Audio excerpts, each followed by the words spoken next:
maalmahan adduunyada ee ahwaashu ay la socoto ha eegin ha argagixine adu waxaad haysataa ilaahay xarigiisa hayso amarka ilaahay hayso sunnaha nabi maxamed hayso inaad dhimato ayaad u dhalatee inaad noolaato uma dhalan jannadaadii halkan maaha qofka mu'minka jannadiisu aakhiro weeyaan wixii ilaahay kuu keenana ku raalli noqo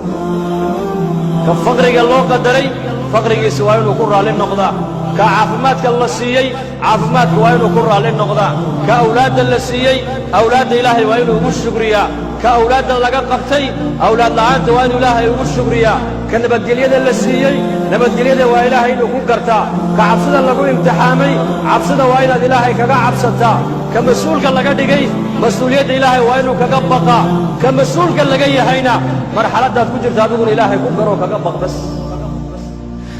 noloshan adduunyadu wax daa'imaysa maaha qayd baan ku tukannay beritoona innagana waa laydigu tukan ogu marka jannadeenni halkan jannadeenna way dambaysaa ilaahay baan adduunka dusheeda ku caabudaynaa ku adeecaynaa ku raalli gelinaynaa wixii ilaahay noo qadarana raalli baan ku noqonaynaa